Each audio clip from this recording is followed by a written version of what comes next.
दोस्तों, दो व्यक्तियों के बीच में एक जमीनी विवाद को लेकर इतना ज़्यादा मारपीट हो जाता है कि एक व्यक्ति दूसरे को अधमरा समझकर छोड़ता है।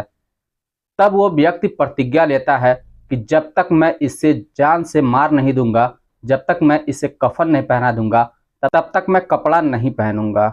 इस तरीके से दोस्तों वक्त गुजरता जाता है और वो व्यक्ति बूढ़ा हो जाता है जिसने प्रतिज्ञा ली थी। उसकी मौत हो जाती है।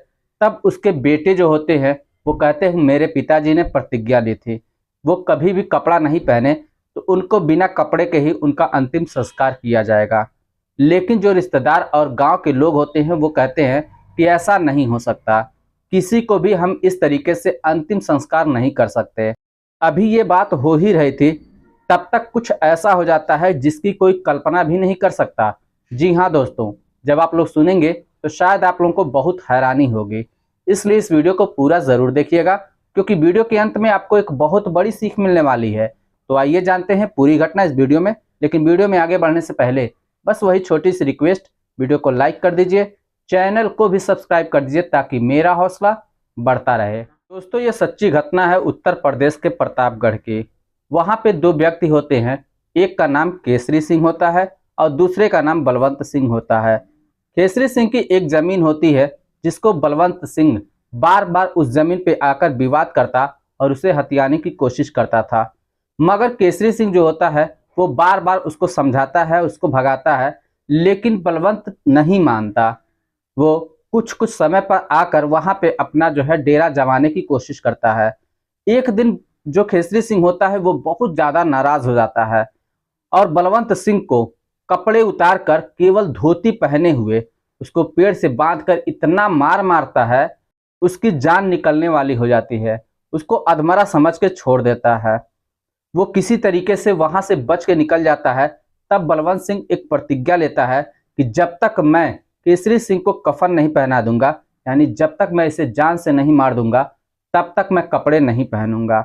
अब दोस्तों वक्त गुजरता जाता है। बलवंत सिंह बहुत बार प्रयास करता है मगर हर बार विफल होता है। जो बलवंत सिंह के हित मित्र थे उनसे भी वो मदद मांगता है, लेकिन कोई भी मदद करने के लिए तैयार नहीं होता है।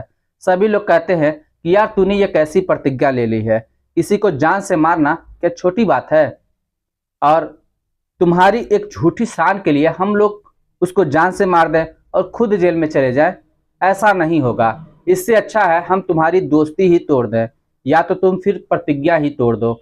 मगर बलवंत सिंह अपनी जिद पे अड़ जाता है और वो कहता है कि चाहे कुछ भी हो जाए मगर मैं अपनी प्रतिज्ञा नहीं तोड़ूंगा। जब तक मैं केसरी सिंह को कफन नहीं पहना दूंगा तब तक मैं कपड़ा नहीं पहनने वाला। केसरी सिंह की उम्र 50 साल की होती है। उसके करीब 3 बेटे होते हैं। सभी बेटों से वो कहता है कि बेटे तुम मेरी प्रतिज्ञा पूरी करने में मेरी मदद करो। मगर बेटे होशियार होते हैं, पढ़े लिखे होते हैं, तो वो कहते हैं पिताजी आपने प्रतिज्ञा ही क्यों ऐसी ली जिसको हम पूरा नहीं कर सकते। आपकी झूठी शान के लिए, आपको केवल कपड़ा पहनाने के लिए हम किसी को कफन पहना दें, ये मुझसे नहीं होगा। आपकी प्रतिज्ञा है तो आप ही देखिए, हम इसमें आपका साथ नहीं देंगे। बलवंत सिंह अपने बेटों की बात को सुनकर बहुत ही उदास हो जाता है, लेकिन फिर भी वो अपनी प्रतिज्ञा नहीं तोड़ता। धीरे धीरे वक्त गुजरता है और उसका जो छोटा बेटा होता है उसकी अभी शादी नहीं हुई थी, तो उसकी शादी तय तमाम होती है। दिन नज़दीक आता है। जब शादी का दिन आता है तब सभी लोग असमंजस में पड़ जाते हैं। बलवंत सिंह भी सोचने लगता है कि क्या करूं क्या ना करूं, बारात जाऊं या ना जाऊं, क्योंकि बारात जाऊंगा अगर तो फिर मुझे कपड़े पहनने होंगे, और बारात नहीं जाता हूं तो फिर मेरा बेटा उसी तरीके से बिना बाप का शादी करने के लिए चला जाएगा। बाप होने के बावजूद भी मैं बाप का हक अदा नहीं कर सकता। लेकिन उसको अपने बेटे के शादी से बढ़कर उसकी प्रतिज्ञा होती है। आखिरकार वो जिद पे अड़ जाता है और कहता है कि जाके बेटे तुम अपनी शादी कर लो, मैं तुम्हारी शादी में नहीं जाऊंगा, क्योंकि जब तक मैं अपनी प्रतिज्ञा नहीं पूरी कर लूंगा तब तक मैं शादी में नहीं जाने वाला। दोस्तों आखिरकार उसके लड़के की शादी हो जाती है। शादी होने के बाद दुल्हन घर पे भी चली आती है। उसके नात रिश्तेदार जो होते हैं, जो बलवंत सिंह के समधी होते हैं, समधिन होती हैं, वो सभी लोग इनके घर पे आते हैं, मगर ये किसी के घर पे नहीं जाते और अभी तक ये समधी से अपने मिले भी नहीं। वक्त धीरे धीरे गुजरता है और अब उम्र जो है 75 साल की हो चुकी थी। अब बलवंत सिंह को बीमारियों ने घेर रखा था धीरे धीरे करके, और ये कमजोर होता है और उसके बाद एक दिन बलवंत सिंह की मौत हो जाती है। जब मौत हो जाती है तो सारा गांव इकट्ठा हो जाता है, जो नात रिश्तेदार होते हैं सभी लोग इकट्ठा हो जाते हैं। सभी लोग कहने लगते हैं कि अब किया जाए तो क्या किया जाए। इसने पूरे जीवन भर प्रतिज्ञा लिया और ये कभी भी कपड़ा नहीं पहना, ये केवल धोती में ही रहा, यहाँ तक कि गांव से ये बाहर भी नहीं गया, बाजार भी नहीं गया। इसने अपनी प्रतिज्ञा पूरी करने की पूरी कोशिश की, मगर अभी तक इसका प्रतिज्ञा पूरा नहीं हुआ और आखिरकार ये दुनिया से भी चला गया।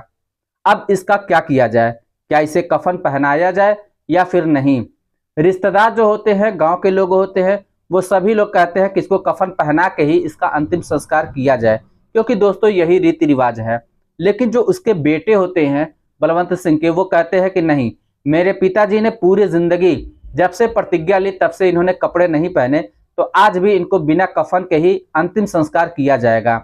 मगर इस पे गांव के लोग और रिश्तेदार लोग सभी लोग जिद पे अड़ जाते हैं। फिलहाल बेटों में और रिश्तेदारों में सभी में बहसबाजी शुरू हो जाती है। करीब 1 घंटे तक बहसबाजी चलती रहती है। इसी बीच में गांव का ही एक व्यक्ति खेसरी सिंह को जाके खबर दे देता है। जब उनके कानों में खबर पहुंचती है, मेरा जो दुश्मन है इस दुनिया से चला गया, लेकिन अभी तक उसने कपड़े नहीं पहने। अब ये बात सुनने के बाद खेसरी सिंह को अंदर ही अंदर से झकझोर देता है। वो सोचते हैं कि आखिर करे तो क्या करें, उनको कुछ समझ में नहीं आता। थोड़े समय वो कुर्सी पे बैठते हैं और उसके बाद फिर सोचना शुरू करते हैं।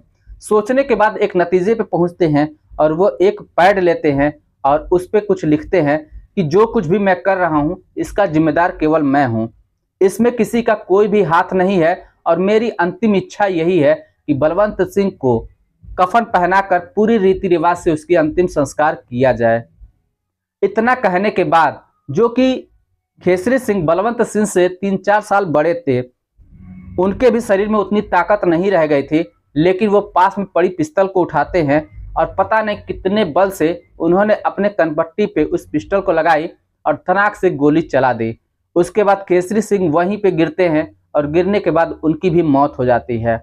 जब गोलियों की आवाज़ घर वाले सुनते हैं तो सभी लोग उनके पास दौड़ के आते हैं, तो देखते हैं कि खेसरी सिंह भी अब इस दुनिया में नहीं रहे। उनके पास में पड़ा हुआ वो लेटर मिलता है।